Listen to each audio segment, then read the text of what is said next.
G'day and good morning, evening, afternoon, the denizens of the 41st millennium. Welcome to another magnificent episode of the Warhammer Meta Chasers. My name's Adam Camilleri. I'm joined by the mogul himself, the man with the finest jacket in the land, Dustin Henshaw. Hey, how's it going, everybody? I am going to be getting a new jacket soon. Not that this one is not awesome, but my shoulders are getting bigger. I might have this one. I'm getting another one. I'm looking for one exactly the same, just bigger. My shoulders. Should we auction off the jacket? Are you kidding me? No, this is mine now. If anything, I give it back to someone else. We're also joined by the ravaged and mauled corpse of Sanguinius, as is tradition. Paul is, I believe, he's either on the road or he had some like recital commitments with one of his children. Either way, good luck to the corpse of Sanguinius and all his future endeavors. We are here and we have a wonderful 3-pack of incredible events coming up for you this weekend, which we're going to be running down in full force. We have the Cherokee Open starting us off, and then we have the Manchester Super Major, and then lastly the Pyra Cup. And this is going to be really, really juicy. We do apologize we didn't bring you a show last week. Health got the better of us on that one, unfortunately, and other commitments. We are not the spring chickens we once were. Unfortunately. Sanguinius' corpse least of all, of course. Yeah, see? Like, Sanguinius was probably here. We just didn't know. Yeah, he was here. Or the Sanguinius was here. One way couldn't do the back end, that's all. But jumping straight into this goodness, my man, we have got the Cherokee Open from Cherokee, North Carolina, USA. It's one of the FLG Frontline Gaming events. Been running for a couple of years now and has been going pretty freaking strong. 432 players over 7 rounds. This is going to be spicy. Give us the rundown of what we're going to see. So in the Imperial Booster faction, there are 9 Sisters of Battle, 16 Custodes, 9 Admech, 20 Astra Militarum, 7 Grey Knights, and 5 Imperial Knights. Space Marines with 48 Adeptus Astartes, 20 Dark Angels, 13 Space Wolves, 13 Blood Angels, 6 Black Templar, and 2 Death Watch. Good God. Okay, Chaos, there's 15 Chaos Space Marines, 14 T-Suns, 23 Death Guard, 24 World Eaters, 14 Emperor's Children, 22 Demons, and 11 Chaos Knights. Xenos, there's 32 Necrons, 9 Orcs, 18 Tau, and 16 Votan. Hive Mind, there's 18 Tyranids and 8 Gene Circle. Wow, those are crazy Hive Mind numbers. Then Eldari, there's 11 Drakari and 11 Eldari. I mean, the faction podium is, you guessed it, Adeptus Astartes, topping it off at 48. And then the Cliffs of Ultramar down to the Necrons at 32. Then the Black Pillars holding back Chaos. It's the World Eaters at 24. What is these call-outs are calling here? And then Death Guard behind them with 23 and Demons behind them with 22. That is a crazy podium. It's wild. You don't get the pillars thing like Acadia. They had the pylons and the pillars that were holding back the Eye of Terror. Oh, okay. I get it. You don't get it. And because the next 3 factions were Chaos, it was, you know, I spent a lot of time on that, Dustin. Okay. Well, maybe the listeners got it better than I did. Maybe they're more into this than I. It should have, in all honesty, it should have been pylons, the black pylons. Pylons would have. Whatever. They understand for sure. 102 approximate Space Marine Codex players out of 432 players. That's insane. Whoa. Over a fifth, less than a quarter. That is insane. Just absolutely full meta takeover by Adeptus Astartes. Yep. Like, it's not even close. There's no other super faction that even, I believe, crosses 60. Yeah, maybe Chaos. Maybe Chaos crosses like the 70. Chaos does for sure. Yeah, but it's just nuts to see such prevalence from a single codex, even if there is a bunch of sub factions. But when I say 102 total, like 48 of those, almost 50% of them are just straight playing out of that codex. I have done the detachment breakdown, but are there any other factions here that jump out to you? I mean, having 18 tier, it's not a podium finish, but it's a healthy number. 432, that's a lot more than we normally see. Is there something in the Tyranids that's different? Because we haven't gotten anything new in a while. I don't know what the meta has shifted. The big Tyranid players go, oh, maybe this is our time. So I'm seeing a lot of Tyranid players starting to go wider, either via going MSU if they're trying to play the tunnels, which I've seen dropping off quite a bit, or trying to go Horde in Invasion Fleet, which is the one I'm seeing more often, because you just out OC or the Catan, and then you go, it's too wide for them to really get you. It also actually holds up not too badly against the Ultramarine Menace as well, because unless they're taking double repex, they actually, like a lot of them are taking single repex, double Vindy, hammer strikes, things like that. They don't have Horde clear. Like Yep. they don't actually deal with multiple units of 20 NIDs that have feel no pain and get guys back every turn. And so those are some of the reasons that I think NIDs are getting a little bit of agency here. And I think we're due for orcs to start doing the same stuff. But I haven't quite seen that materialize yet. They're still mostly just playing good stuff Warhorde, usually with one unit of 20 plus Gaz. But yeah, so the meta is starting to coalesce around the top of the game, which is the Astartes and the Catan, and to some lesser extent, some of the skew lists that we're seeing out there, like the 6 units Custodian Guard triple Land Raider, so to speak. And of course, I don't think the Hordes quite hold up there because nothing will go through 20 Tyranid Warriors quite like 5 Custodian Guard, especially double shooting before they go in. It's kind of ridiculous. But yeah, there is a lot of people are finding agency. Paul, this is the point where Paul would probably say people have gone, they've, taken the codex to the bathroom with them and they've figured out some new stuff in order to get some agency. Well, you need those books to read on the toilet, man. That's important. I think that's actually the best place to get a lot of reading done. It really is. The only place I could do it that would be better, but obviously does not work, is the shower. I do so much good list writing in the shower, but obviously my books will get ruined. I actually know people that have like tablets in their shower that maybe not for list building. They watch shows in it, but I think for list building, it'd be better. You sit there when you're in the shower. Yeah. All right, let's try this detachment now. What can I fit in this here? And no, that's not good. You would be in the shower for way too long. Way too long. Yeah. Waste of water, man. Waste of water. Water bills cooked. But the 3 chaos factions that I'm seeing under the pylons is actually a little interesting to me. We're seeing Death Guard get quite a bit of a resurgence, tooling away from Death Shroud, which is funnily enough, they're usually not taking a double second unit of Death Shroud. They're trying to go for the second unit of Plague Marines with another Rhino, which I think is much better for this meta and much more fit for purpose. Because of course the Death Shroud, nothing feels worse for the Death Shroud. They're going into like a -1 damage target. They just kind of bounce and die.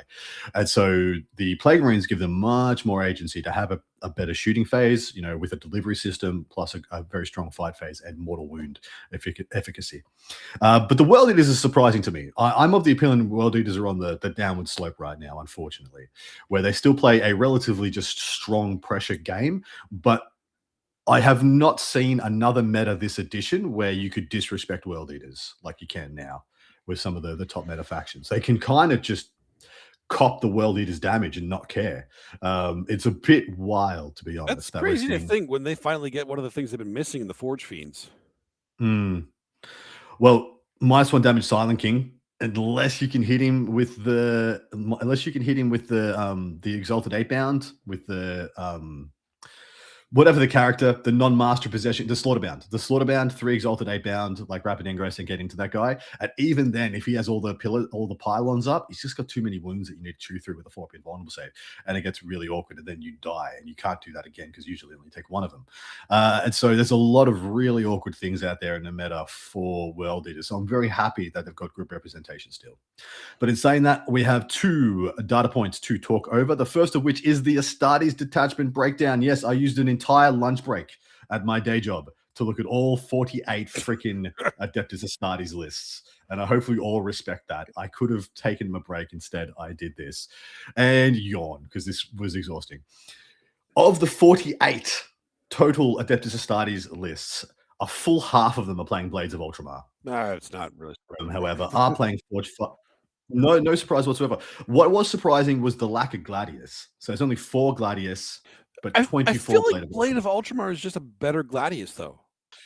It's a better Gladius into this meta specifically because you have the -1 to wound. The -1 to wound is better than the fight on death in this meta at the moment, because your units are getting like one shot, one tap. There's not really a grindy meta for you to use a fight on death to kind of. Just like you were saying, one of the major things you want to use that against things like World Eaters, and if they're not going to be something you're worried about in the meta, then correct. Yeah, -1 to wound is way better. Exactly right. Grindy melee matchups is where you want that, but the -1 to wound is just better for where we're at right now. So 24 Blades of Ultramar, 6 Forgefather Seekers, 4 Gladius Task Force, 4 Hammer of Averni, which I actually think is a little bit of a sleeper. I think it could go quite well. 3 people still playing Shadowmark Talon, good for you. 3 Ironstorm Spearheads, 2 Vanguard Task Force, a single lad playing Anvil Sea Force, and a single bowler playing a Shield of the Emperor, which is the Imperial Fist one, for people who don't know. And yeah, that is all 48 freaking lists. That is a lot of Astartes. I was about to say Marines, but that's not all the Marines. That's just all the Astartes. It's just the Astartes. There is another what, 102 minus 48. There is another 54 Good Astartes God. players this event. I hope you Yeah. guys are ready to fight Power Armor in your list, because if you're not, you're going to have a bad time. I really do hope everyone is tooled up and prepared, because there's no dodging it, man. Nope, There is no really dodging. no dodging them. Yeah, it's a 7-round event. You're going to run into them every time. I'm really keen on the Forge Father Seekers. I think if I was playing Marines at the moment for this meta, that's where I would want to be, because of the mortal wound output, because of the efficacy of Melter, and Melter getting it past damage modifiers as well, as in the Melter number goes after the damage modifier. I think Forge Father Seekers is the silver bullet. The issue is it has bad matchups elsewhere in the meta. Yeah. It like legitimately has like just stunningly like bad into guard, because you have to use all your best units to try and kill the Bulgrin, and then you don't have anything for the Dawns, or vice versa, or the other way around. Like they front load the Dawns at you. You got to use all your best units, and then they all get run down by Bulgrin and Rough Riders and nonsense. Kazakin get to trade up into you, as well as, you know, people are starting to stack a lot more Scions as well. Although the guard numbers aren't super high here. There's 20 out of 400. And 30, so they're not super high. So that's one you could like think you may not run into. If you run into it, you're going to run into it once. Yeah, which is actually surprising too, because Grizzled Company is really good. Yeah, Grizzled is stupendous. Did take a little bit of a hit, but it's still really. I mean, good. yeah, they no longer reroll 1s to wound on objectives. I'll be honest, I tested that list. I tested that list 3 times, and I absolutely dominated with it, and I forgot about that rule. I didn't use it. So for guard, the strength characteristic of the weapon has never been the weak point of guard. No, no, it has not. The wound roll has not been the issue. Never. Like for a long time. You're shooting like the outside las guns, of course, whatever las guns, but everything apart from a las gun is a plasma gun or better. Yep. And so why do you care about that wound roll? Like it does not touch the side. Well, I guess they're just rolling a lot of 1s, which is fair, you know. Yeah, it was nice to have while they had it, but it's not by any means a death knell to the detachment. Yeah. And what I've been saying for a long time is more Scions, more better in Grizzled. And now that is now justified additionally. You know what? When it actually doesn't make a difference is when your opponents are not staying off objectives specifically, so you don't get that reroll 1s to wound, right? If it's reroll all wounds, then you see them stay up. But if they're not staying off objectives to prevent you from getting that, it means it's not doing enough. Yeah, so you're fine. Correct. All right, we have one list to break down. This is the top ranked player in attendance in the ITC. This is Max Berlov, who is second in the ITC in the USA. He's playing Star Shatter Arsenal Necrons with a twist. Catan list, my man. He has a Catacomb Command Barge with Dread Majesty, a Technomancer with the Chronos and Peters Field, which is going to be giving out the -1 damage.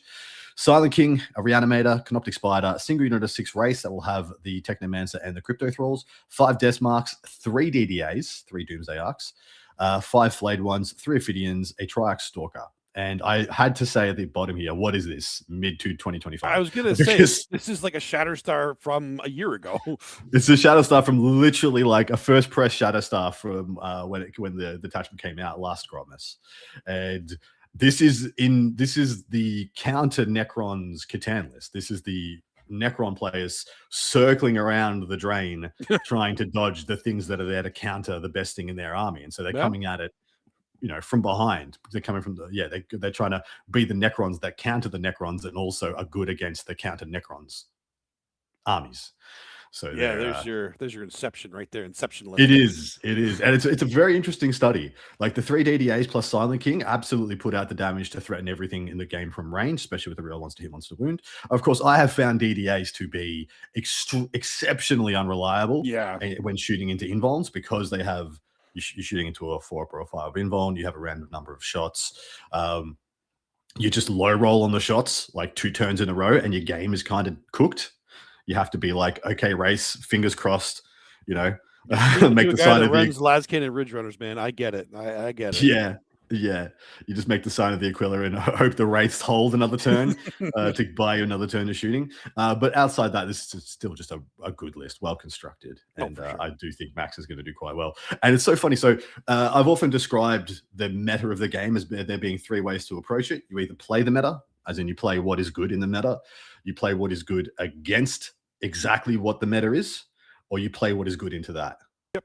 So you play meta, you play counter meta, or you play like counter meta. And this is a counter meta. And of course, it's Necrons. So like the floor is very high on scoring potential and reliability. All right, dude, time to pick us some winners. Of course, Paul is not here, so he will be defaulting to Blood Angels because God knows I'm not giving him Astartes. Absolutely not. There's still 13 Blood Angels. They're still fun. There's plenty. What would you like, brother? I have to do it because there's so many of them. I'm gonna do Tyranids. Oh, my man. I'm gonna not be a douche and pick Astartes. That's right. I was gonna outright call you a douche if you did, but and I'm not gonna pick Necron. I'm not gonna pick Necrons either. And like the entire podium of this event could be Astartes and Necrons. Oh, it's gonna be both those. We are fully admitting right now. We know it's actually gonna be Necrons and Astartes. We're going against that because that's boring. It's boring, man. It's easy points. Easy points. We don't need easy points here. No, we get real points. Well, I don't know if you know what the points are for this month, but I don't need easy points. Well, I never need easy points, Adam. I've already won a year. I'm fine. Yeah, well, as the two members of the team who have won a year. Yep. Fair. Anyway, moving on. We have the Manchester Super Major from Manchester, England. 296 players, 7 rounds. Tell us the tale of the tape, dude. In the Imperial faction, there are 1 Imperial Agent, 8 Sisters of Battle, 17 Custodes, 5 Admech, 14 Astra Militarum, 4 Grey Knights, and 6 Imperial Knights. Space Marines are still 24 Adeptus Astartes, 11 Dark Angels, 8 Space Wolves, 16 Blood Angels, 7 Black Templar, and 4 Death Watch. Chaos, there's 9 Chaos Space Marines, 5 T-Suns, 19 Death Guard, 9 World Eaters, 7 Emperor's Children, 15 Demons, and 10 Chaos Knights. Xenos, there's 25 Necrons, 12 Orcs, 14 Tau, 15 Votan. Highbind, there's 13 Tyranids again, 3 Genies they're called. Eldari, there's 8 Drukhari and 9 Eldari, with the Eldari numbers just being equal across the board, like everywhere, every week. Pretty much. The faction podium is Necrons, topping it off with no real surprise at 25.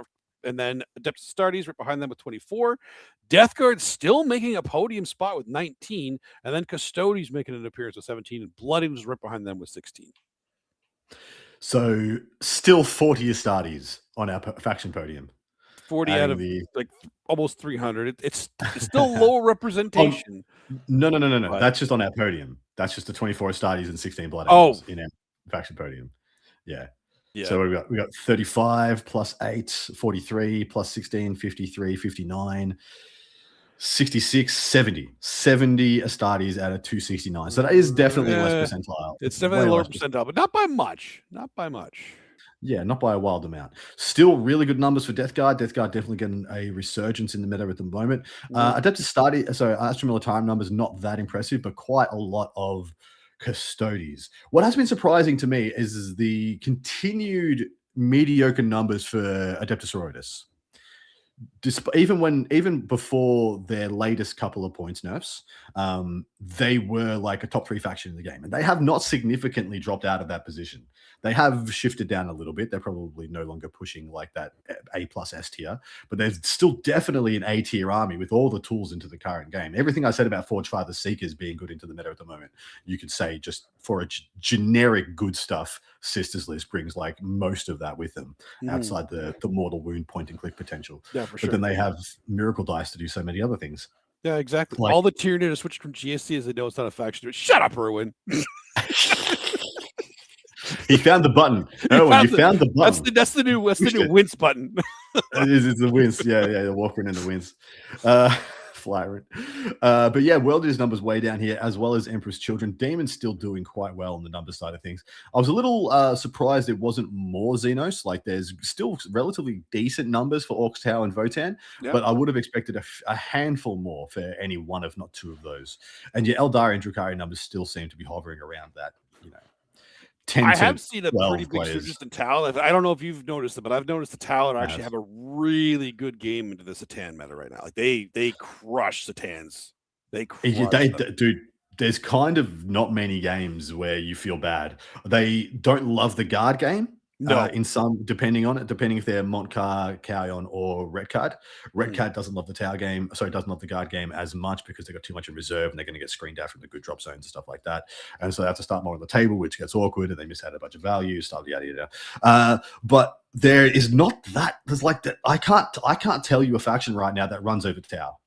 Can't tell you what runs over Tower right now. They just kind of hold up really well. They have a game into everything, it feels like.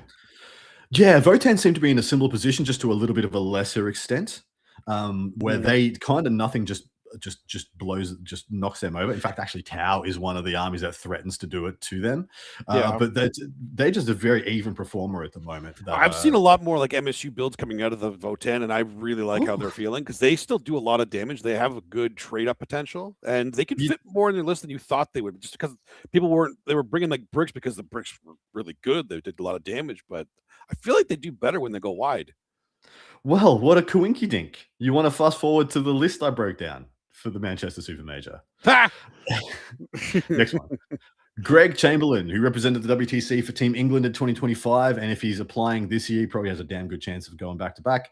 He is playing Leagues of Votan Hearthband, and he's going wide, super wide, 0 land forts. And I am down. Down with that's crazy. He's got a Hearthband detachment. He's got 2 Arcanist Evaluators. Do you know what these guys do? Yes. As long as you have no follow-up questions, yes, I do. So they have a profile. They have a gun with 3 profiles. Oh, you know? So I don't need to look it up, or am I looking? No, you don't. I'm good. I'm good. Okay. I looked it up specifically for this because I didn't know what they did. So they got 1 gun with 3 profiles. They're fit for purpose, pretty much. Whichever one you need, you're going to have one at your fingertips. They have loan up within 3 inches of another Votan unit. Oh yes, I actually do know what they do because yep, definitely. Correct. So he's playing Lone Op MSU. He's got 3 cards, one with Bastion Shield, one with Iron Sky, so adding durability to the 2 units of Hearthguard that are going to be in this army. Memory Strategist and Uther because you need the CP. 10 Hearthkin that are going to be split up on a Sagittar, 1 Capricus Carrier, 2x3 Thunderkin and 2x5 Berserks, 2x10 Hearthguard to get the 2 good Carl enhancements, and then 3x3 Pioneers and a unit of 10 Jaegers. So he is going super wide and then dropping bombs with the 2 units of Hearthguard. And I think this list is sick. I think this list should be adopted immediately by the Votan community because I hate to say it, I think like every one of my instincts says that land forts are in a good place into the meta at the moment, but they're not putting up results. So yeah, sure, land forts are great. Their range is a little lacking into some of the thick stuff. That's where it comes down to. I think their range is actually the lacking piece of them. Their range hurts them. Yes, and so I'm unfortunate. The AP on the longer range guns. I think that's the other thing. The AP1, I believe, on those ones on the bolters. Yeah, bolters. Yeah, they're just bolters. Yeah. They were like, couldn't even think of another name for them. And yeah, the land forts are just kind of not getting it done. And this is what I say this to Dark Angels players all the time and Night players now at the moment. If what you are taking is not putting up the results, stop taking it. Do some other stuff. And Greg Chamberlain is, I think, leading the way in Votan innovation. And this is an extremely good example, in my opinion, of a Votan list that is building for a different purpose. We saw a kind of halfway to this list by Junior Aflehi at Palm Springs, where he was taking multiple units of 5 Hearthguard and he was taking a bunch of bits and pieces all over the place. And I believe he's playing that exact same list at our previous event in Cherokee. So we're interested to see how this one does this weekend at the Super Major and how that one does for the Votan faithful out there, because I think this is a fantastic way to play Votan right now. Okay. All right. I like it. Flip us back 1 slide. I did the Custodies. We look at for arrows. There we go. I found it. I did the Custodies detachment breakdown for this one because they did make the faction. Oh no, you typed it. You got to do your best impression of Goldfigure now. Goldfigure. I love Goldmember. That was terrible. I'm not going to give him a heart. Anyway, everyone is reading that in the correct voice right now. Anyway, of the 17 Custodies players in attendance, 7 of them Talons of the Emperor, 6 are your good old Shield Host, 3 Lions of the Emperor, and 1 absolute baller playing Solar Spearhead for I don't know why. Just because he's a baller because that Solar Spirit, he's going aggressive. Has to. Cannot do anything else. Absolutely have to. Imagine looking at the meta right now and being like, I want medium durability. I want to be in their face with medium durability right now. That's exactly what I want. Yeah, that is a baller move. Can't wait. I absolutely baller. Well, I mean, if there's no world leaders, if you're not going to come to me, I'm coming to you. We're gonna make this fight happen. Maybe he just wants to make the games quick. I can appreciate that too. So I am in agreement with the Custodies players of this event. I think Talons of the Emperor is in fact the best Custodies detachment for the current builds because you get the double reactive moves and you get mortal wound insulation, which I think is both 2 very important things if you're going to be spamming Custodies chassis. And by that, I mean like infantry chassis, in addition to the Land Raiders. I mean, what's the best way to get rid of Land Raiders? Grenade it, and then kill it. And you're just going to have a bunch of good redundancies into that, and your delivery systems are going to stay alive for you to get out and get back in with your reactive moves. So I do agree with that. I do think Shield Host and Lines of the Emperor have the bigger upside of damage potential over Talons, with the exception of that really good shooting stratagem that I think is +1 strength, +1 AP. And of course, you can slap that on the Draxus unit and just go absolutely to town. But outside that, yeah, Shield Host and Lions definitely have a better like damage ceiling, but your custodies literally outside of the Catan matchup, you don't need much more damage than you already have. So I'm all the way down with Talons. I think it is what I would be doing also. Just being jankier. Anytime you can save a Custodes unit, man, that just takes you so much deeper. Yeah, it makes a big difference. A big difference. Yeah. What do you read on Custodes in the meta at the moment? Right now, if it's not triple Land Raider in the Talons, I don't know, man, because I feel like that list is just so good in the meta right now for so many reasons. And it's honestly, I think it's the best Custodes build we've seen this edition. Like, let's be real.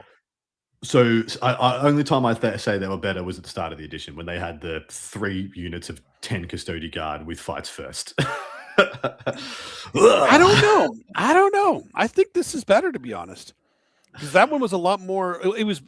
That might have been better in the meta because it was very heavy melee meta at the time. So okay, I could see that being better at that time. To be fair, this version of Custodes has to contend with Catan and Ultramarines. That version of Custodes had to contend with Wraith Knights.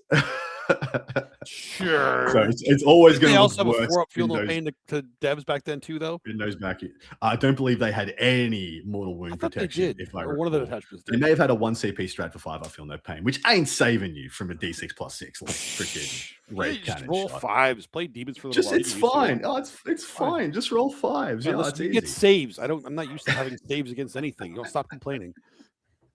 Anyway, let's pick some winners here, brother. Once again, Blood Angels made the podium here, so definitely Paul's getting the BA. Yeah.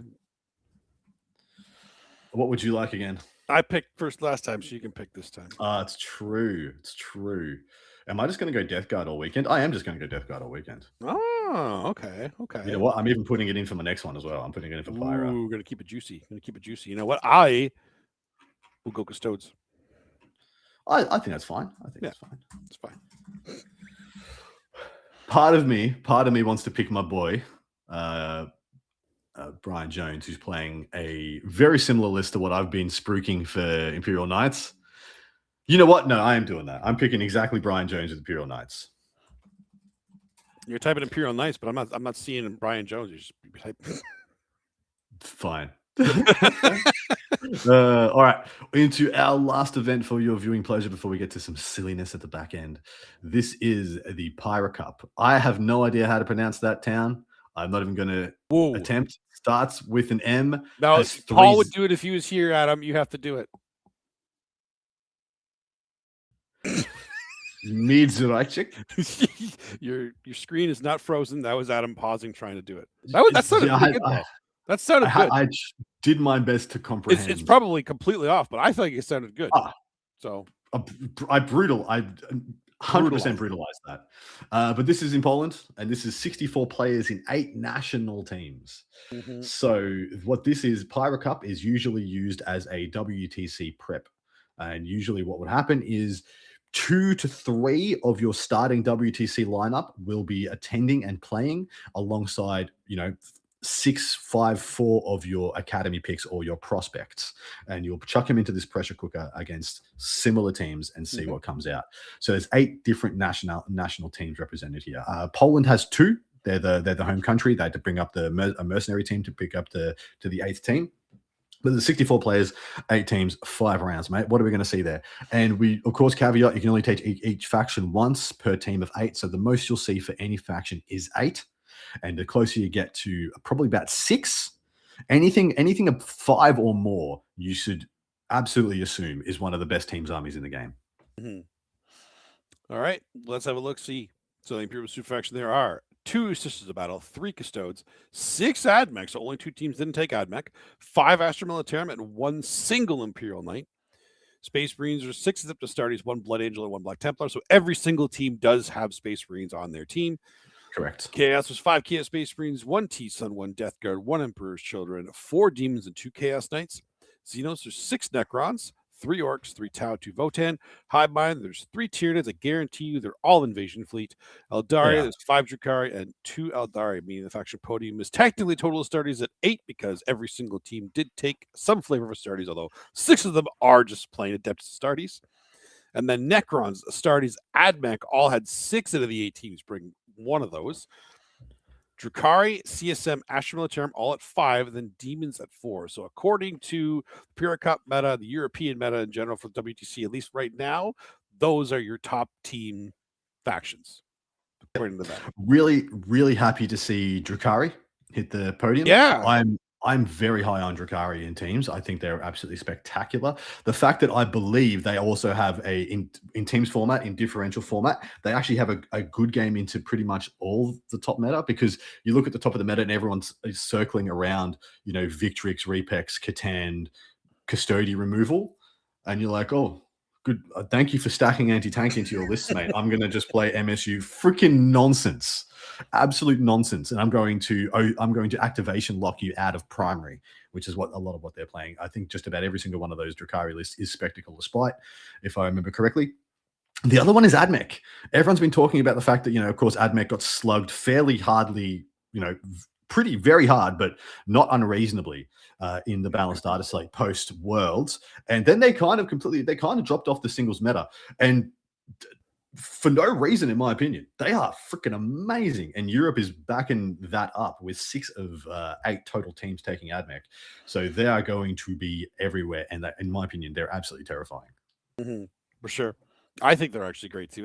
They seem to be very popular in Europe anyway. They're picking up pace around North America. And we all know that in Australia, anybody that has it in there, good on you, because it ain't easy. But now they're getting new stuff too. Yes, indeed. You just got a new character and unit announced. Can't wait to see what they do. So KR in chat, I know the Germans skipped Crons. Did the French also? No, the French did not skip Necrons. They took, so it's Arnaud, who's an awesome lad who came second at in the Warmaster singles, I think, 2 years ago. He's playing a Beason's Phalanx. Oh, that's right. Yeah. He's spicing it up. Go and check out that list if you have the time over on BCP, because it is a lot to unpack and try and get your head around why he's doing that. And I'm keen. He's got triple Triarch Stalkers in that list, which I think is sick. But yeah, so the demon numbers, I'm assuming. In surprise to many, the demon numbers have dropped off quite considerably. There's only 1 Scintillating Legion, I believe, out of the 4 demons. The other 3 are Demonic Incursion. Okay. I mean, Demonic Incursion is still, I'm not gonna say the best, because Scintillating Legion is better, but it is the best all-round list, I think, for demons. Yeah. So here's the thing about Scintillating Legion. Of course, it did just take a nerf in the fact that the puppet is still 10 points for the infernal puppet, and it was a nerf. You will have to play differently. But I think the issue is, unlike so many other factions, Scintillating Legion actually doesn't have that much X factor. It can only do what it does. And what it does is very face up, and everyone really can get like just 2 reps into Scintillating Legion with their chosen faction, and that score probably will not change much. That outcome will not change much at all. The only thing that will change is whether the first volley of indirect fire high rolls or doesn't high roll. Outside that, like it kind of just is a very plottable game. And so even if you are in a bad matchup versus Scintillating Legion, teams that are this good will know how to get points out of them. Like, even if it's a red matchup, you're like, well, I'm walking away with a 5. Like, because I don't believe Scintillating Legion necessarily tables many good players, but will get consistent wins. And turns out most of Europe and the USA is attending this as well, have come to the same conclusion. Mind you, USA did take Scintillating Legion, which is very interesting. So have they been clouded by their meta, or are they correct? We will find out. Yes. We have 2 teams to unpack for their 8 packs. The first of which is the home nation, Poland. Poland is, like I said, is sending 2 teams. They have Poland A and Poland B. Both are definitely worth a look in because there is some spice in there. But Poland A is a little more stacked Well, I can recognize the names in Poland A more readily. And as you can see, I have no idea who is actually in this team due to Polish naming conventions. So I have some assumptions about who's in this team. Like Skark is in this team. I believe Pumba's in this team, who was their championship WTC captain from a couple of years ago. Now, their 8-pack consists of Tau Retaliation Cadre, Drukhari Spectacle of Spite, Admech, Halo Screed, Battleclade. I think every single Admech, by the way, is Halo Screed. They're also taking units of 10 Corpuscari in a lot of their lists, which I think is very cute. They have Chaos Space Marines, Hurons, Marauders, and that's another thing to unpack. So there is plenty of CSM at this event, but more of them are taking Hurons, Marauders than Renegade Warband. There's 2 Renegade Warbands, and I believe there's 3 Hurons Marauders, which is going to be another one that's interesting to unpack. Tyranid Invasion Fleet, Custodes Talons of the Emperor, Astartes Ultramarines Blades of Ultramar, and Necrons Star Shatter. Outside of exactly the CSM take, none of that slaps me in the face is especially spicy. But Retaliation Cadre is a little bit, to be honest, over taking Monkar. Yep. No, I think it's all pretty. The Drukhari pick is... Like, I'm excited for it, and I think it's good. It's just, it feels out of meta right now, but I think that's going to change because, like we were talking about, they have a very good, especially in teams. Spectacle of Spite in the right match. Like, they have a game into everything, but in the right matchup, there's nothing some lists can do. Nothing. So the way I see it, we have Drukhari, Admech, Tyranids that are all point scorers. They will not and should not get blown out unless something has gone horrifically wrong in the pairings. There's only 1 to 2 armies in the entire game that threatens to give those armies less than a 5 in differential for Tyranids, Admech, and Drukhari. Tyranids on the lower end of things, they need a little more protection in the matchups. They can get bullied a little bit more efficiently. That is Horde Tyranids, by the way. That is 2010 Hormagaunts and then 2020 Termagants.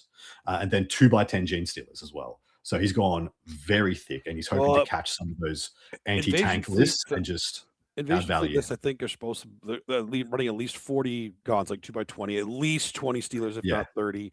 And Hormagaunts always make a spot on the 2. The G Stealers seem to be the best kill unit the Tyranids have right now, like most reliable one. Yeah, because of the reels to wound you, right? Well, they get real ones to hit and wound if you're on an objective, but an invasion fleet because they can get lethals against monsters and vehicles, and they can have crit 5s with the number of attacks that they have. Like they do damage, and they have good AP as well. Like at least in terms of Tyranids, they have good AP too.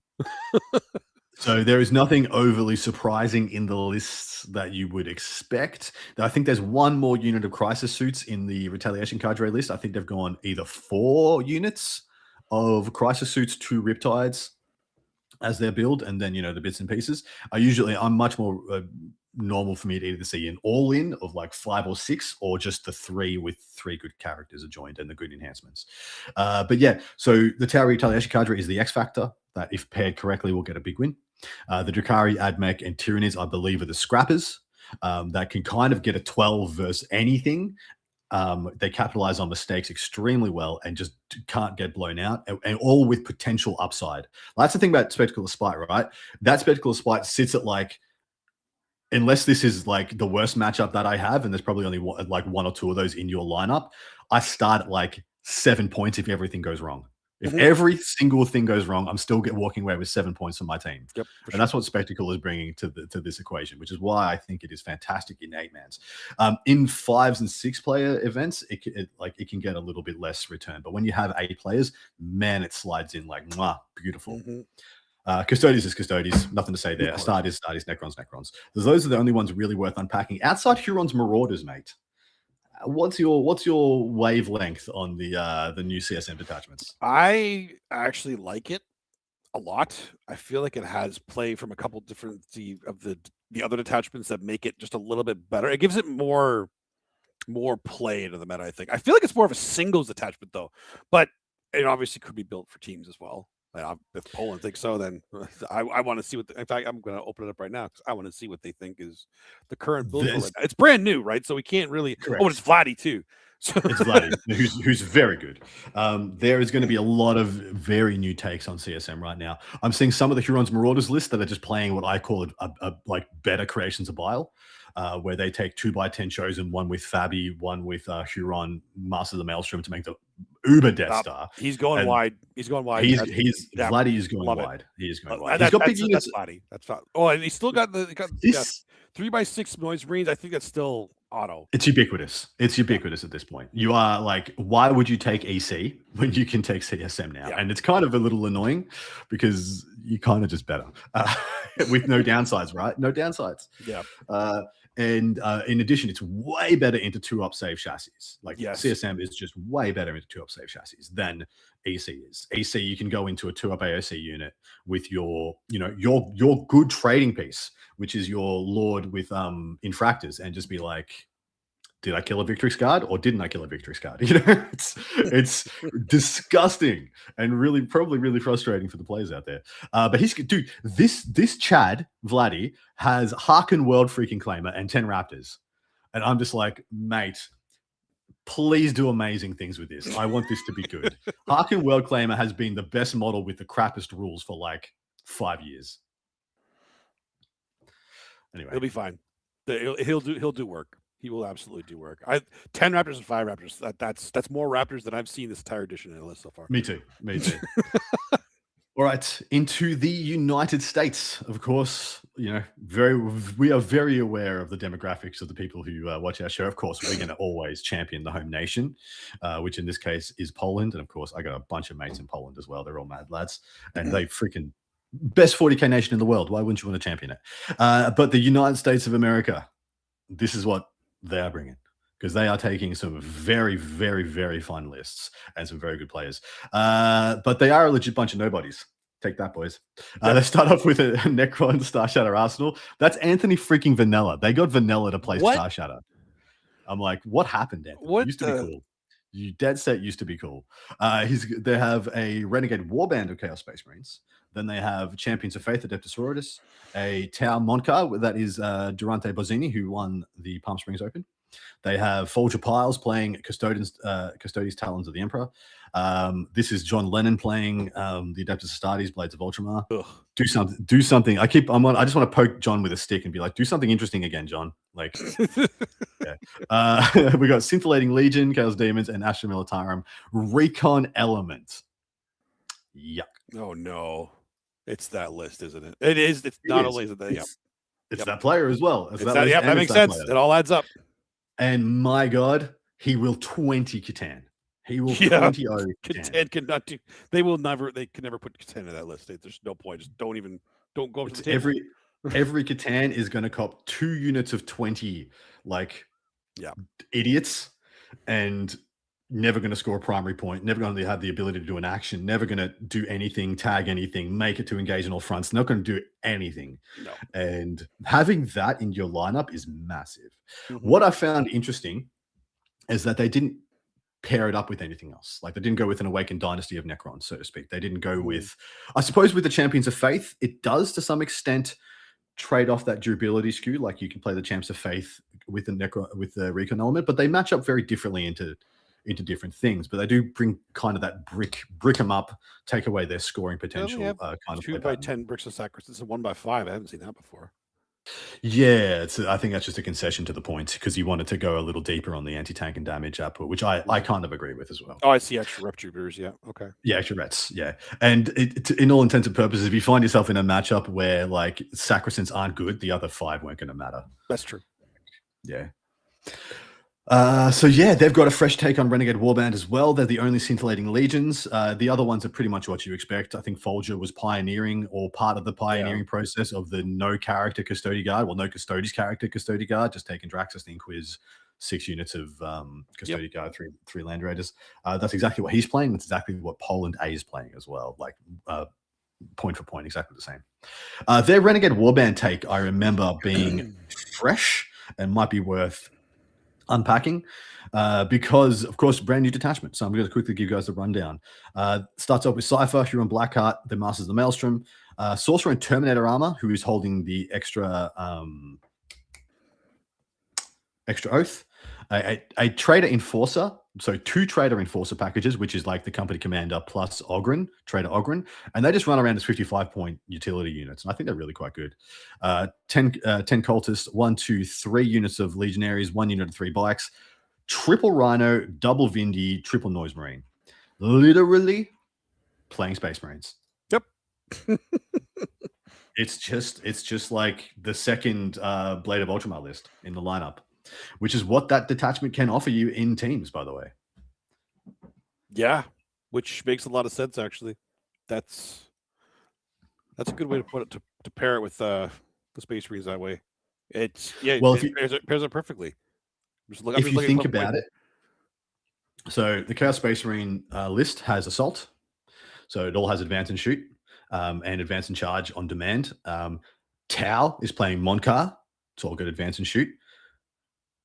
Astartes is playing Blades of Ultramar, can have 3 turns of Advance and Shoot. There is a very clear package of 3 range damage dealing lists here that are all going to pair very well into the light tables and the mid tables extremely, extremely potently. And then you have things like the Scintillating Legion, who were very, very happy to play on a heavy. Same goes for the Custodies. They don't mind the heavy as long as they have a lane or 2, to get 2 Land Raiders out onto the table early. And then Adeptus Sororitas don't care about playing a heavy either. And then the Necrons, who gives a crap? It's not about Necron's table pick. It doesn't really matter. It's just like whether they made 25% or 75% of their invulns. Makes sense. Yeah. That's literally what Anthony's list is titled, by the way. It's called "But What If?" But what if you low roll or something? And I thought it was very funny. But anyway, that is that. And it's time for us to pick winners for our final event. I've already picked Death Guard, my dude. Dusty, what would you like? Just not even thinking about it, eh? For this one, I am going to take Astartes. Boo. And what do you reckon we give Paul? Because there's only like 1 Blood Angel. So what? We want to throw him a bone? Or no, you know what? Give him Astartes. Give him Astartes. Yeah, don't be lame, man. Give him Astartes. He's going to be lame. Yeah, Paul can be lame. Yeah, Paul can be lame. I want to be a little spicier. I'll do CSM. Nice. I would not be surprised if you, in fact, become correct. And I encourage everybody to follow along with this event and all other of the 2 other events that we have covered this week, but especially this one, because this is going to shape a lot of the upcoming meta. There's Team USA is there, Team Sweden is there, Team Germany is there, worldwide meta. France is there, Belgium is there, Austria is there. Like so many of the big name WTC teams are sending a contingent, and they're all going to be battling it out to see who's going to be holding a bit of the what do you want to call it? The mojo going into the WTC season. A bit of bragging rights. But at this time, we are done with the meat and potatoes of this show, and it's time to transition into a bit of a sillier segment where we take a break from the nitty gritty and all the stats and the bean counting and put away the abacus in order to do the Fuego Rapido. All right, let's do this. We are going to do some classic Fuego because we haven't done it in a while. And it's just Adam and me. I don't want Paul to miss out on some of the other stuff that we've been doing. So we have a classic Fuego for you that we haven't done in a year, over a year probably. So just 5 questions, and we give ourselves 2 minutes to answer. They're just silly, funny, have nothing to do with Warhammer, and will likely shatter our friendship. So almost definitely. In fact, if they don't, they were done wrong. All right, hit me. Let's start up with the first one. Beach or mountains? Mountains. Wow. You know what? That doesn't surprise me. You just didn't need to think about it.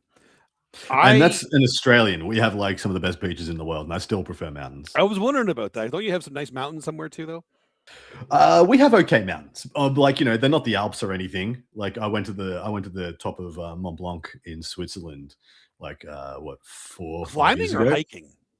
Because there's a difference.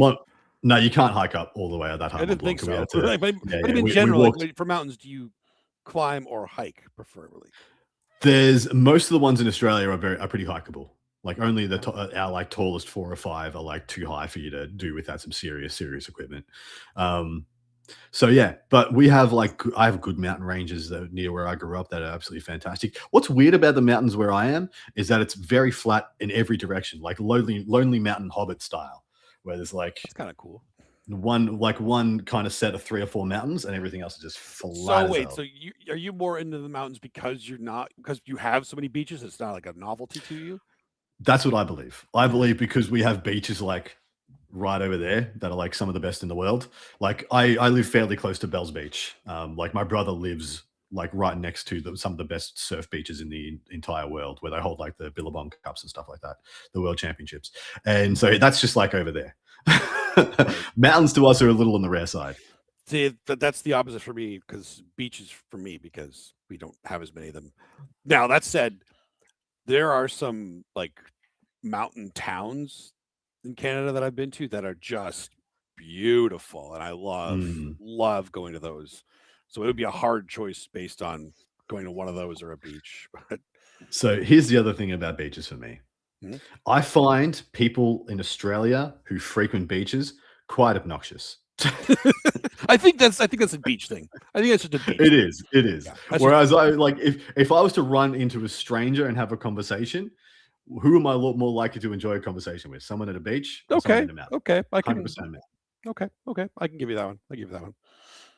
All right. Next up, best smell. Oh, onions and garlic frying. Wow. That explains a lot. Does. Go on, psychoanalysis. What does that tell you, sir? Well, see, garlic and onion, they now that is actually a very good smell. Talking about burning them. Burning them is that's I've never done smell. That. I wouldn't know. Bad smell. Wait, do onions make you cry when you cut them? Do they cheer you up? Yeah, for sure. Okay. I've heard people that actually don't tear up, or maybe they don't admit it, but I just, for the life of me, it does it to me every time, and it drives me nuts. The cooking of that, okay, I could see that, but for me, I think it's freshly cut wood. What kind of wood? Like cedar, oak? Like oak.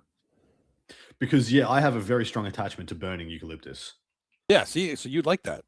Very strong, because I grew up on a farm. We'd have bonfires like every year. We'd have to, before fire season, we'd have to gather up like every freaking leaf and piece of wood we could and burn it off. And me and my brothers would always just like dance around it like pagans. It was awesome.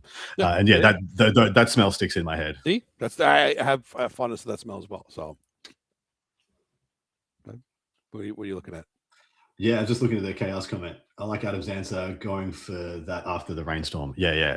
Post rainstorm foresty smell is amazing. I do have a, like, bringing it back to 40K slightly, that new Codex smell. So yeah, those smells are nice. They are distinct.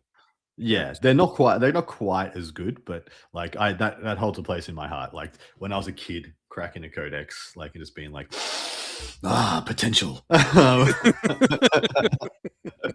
Yeah, that stuff was good. Yeah, that brings back memories. I like that. Okay. Next up, the most useless kitchen utensil.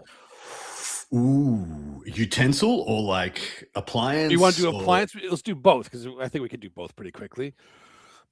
I have a partner who has a ravenous hate for single-use appliances. Like the only one she if there is a kitchen appliance, it needs to do more than one thing to exist in our home, with the exception of it. She tolerates a juicer. That literally is a single. Tolerates a juicer. That's it. But she's tolerated because it can make multiple types of juice. So like, I don't. Yeah. Whatever. She's hard to explain. What about yourself, dude? What's the most useless kitchen utensil? Useless kitchen utensil. I mean, I've never found a use for a spork. Yeah, I don't think I've ever owned a spork. I've owned one. I've never used it. Yeah, sporks suck. They suck. Sporks suck. Unless you literally have bought fried rice from like a restaurant and it's in a little Tupperware container. Even then, I have no further use for rice. Forks. It's a crappy fork. It's a spoon with holes in it. Like, what the hell good is it for? Yeah. Rather than, you made 2 utensils worse. Yeah, you made 2 utensils worse. They didn't make any of them better. It didn't make it more convenient. Like, it's just stupid.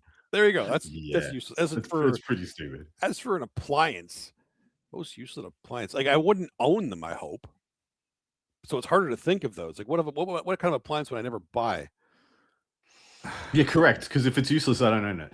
I will shout out the box grader for grading me just as often as it grates the cheese or the whatever I'm grading, because box graders are the work of the devil. I have lost knuckles straight up, just like big old flaps of skin going off my hands, and I'm like, why are you like this? Oh, terrible. Yeah, I can't think of a useless appliance because I don't own any. I don't own any. I wouldn't buy it or keep it if it was useless because they take up space. Ginger grater. So microplane is Owen's thrown one out. Oh yeah. Could you land a plane in an emergency, Adam? On water.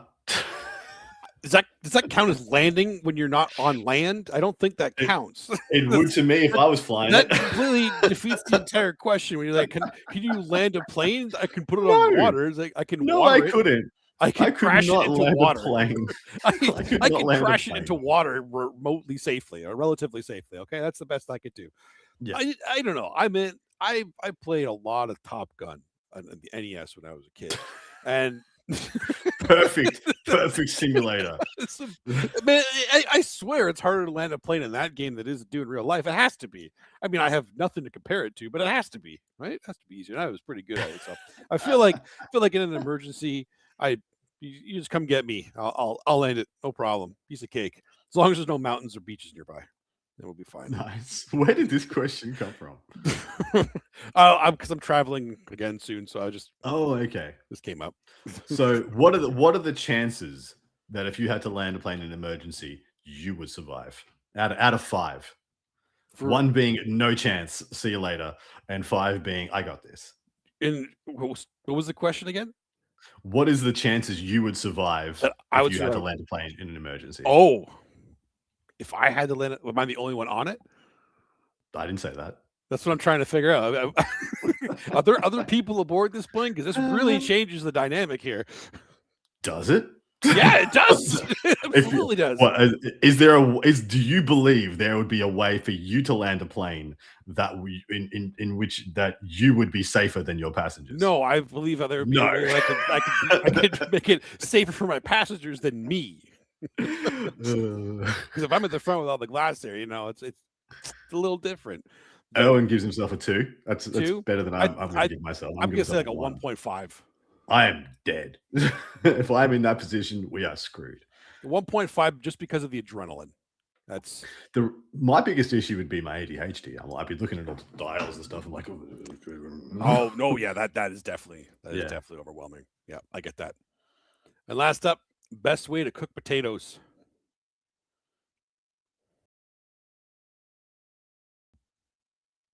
Come on, Adam. Sorry, you're a cook. Had lag there. Best way to cook. Best way. Ooh, this is not bad. So there are many solid ways to cook potatoes. Oh yes, and I think there are many. There are many right ways. There are many right ways. I'm going to say making chips yourself is not one of them. Really? Making your own chips is a pain in the ass. It is, but it's not. That doesn't mean it's not the best way to cook them. No, I think efficiency wise, it is because of like having to. Because if I'm going to do, I'm doing correctly. I am double frying them, chilling them in between. It's like a whole freaking day thing just to make chips. So russet would be my go-to. Do you know what russet potatoes are? Yeah, of course. The ones with the little incisions. Yeah. And you bake them twice, or you can fry them once and then bake them once, or bake them and fry them. And then you just like open that bad boy up, put some garlic butter in there. It's good. It's good. It only takes one skill. Like you just have to be good with the knife and getting the incisions correct and not effing them up. Outside that, it's foolproof. I mean, you still have to cook them for long enough. Yeah, well, whatever. Chuck the right temperature on and put a timer on your phone. It's easy. It's right literally like because it's just so easy to get the right temperature on these things. If you don't know what temperature it should be, it's 180. That's pretty much it. That's 180 what, Adam? 180 what? We use different degrees in our countries, remember? Well, use 180, and if it doesn't work, you're doing the wrong one. Well, I just screwed up my potatoes. No, you didn't. It just took longer. Oh, Because if you so got much 180, longer. if you're on 180 Fahrenheit much and longer. obviously nothing is happening, Listen, I would hope an adult would be like, "Oh, nothing is happening. I should probably turn it up to whatever the crap it is." I have an air fryer, right? Talking about useless appliances, this is the most useful appliance I have ever purchased. An air fryer has been the best kitchen purchase I have ever made. Oh my god, that thing is amazing. And I will make roasted potatoes in there at least 3 times a week because it's so quick and easy. And roasted potatoes, I think, is my way to do it. Because like you can put the different spices on it, you can mix it up every time. It's a different flavor for your mouth every single time you have it. My son loves it too. So 3 times a week at least. The only potato dish that I would say I like better than the russet, and I really do like roast potatoes, is I think it's fondant potatoes. It's a French dish where you essentially just cut out little circle discs of potato and then cook them just straight in butter, just clarified butter. Just cook them in that until they're done. And that is effed up delicious, but not something I recommend people eating very often. Yeah, no, with that much butter, that makes sense. That makes sense for sure. But sounds delicious. I'll definitely do it at least once before I hit my 60s, probably. Yes. Just in case. All right, and that's it. That's well, guys. Everybody, hopefully you've enjoyed joining us live. If I didn't say it at the start, we do this live at 9 o'clock Eastern Standard Time on Thursday. So you can definitely come and catch the show live. We have a wonderful chat community. Thanks so much to Nurgle, Matt, KR, Erwin, and the rest for joining us and being such amazing members of our chat community. And hopefully you become a part of it too. We also have a Patreon, which actually is getting up and running again quite consistently. Of course, we didn't do a show last week, but our Patreon show is a look back on the events we covered on this show. So for example, this week's coming show will probably be recorded on Wednesday and come out on Thursday or early Wednesday next week. And it'll literally be one, if not two of us looking back at the results of the 3 events for this week we just covered. So who won, what factions won, sometimes having a look at their win pass, the top 10 of that said event, and then one of those lists from the top 10 that was spicy. Then we unpack it and we see who won points from the selection. So, Paul's got Blood Angels. If Blood Angels make the podium, he gets some points for his monthly tally. And then we add up every month and see who was the champion of the show for that year. As I need to know, and you need to know, because the reigning defending champion right now is yours truly, not this guy or that guy. Dead Sanguinius didn't get many points last year. No, but it's okay. It's okay. It's okay. He'll do better next time. He'll do better next time. On that note, we are out of here. Dustin, say your good nights. Thanks, everybody, for tuning in. We will see you next week. Happy gaming this weekend.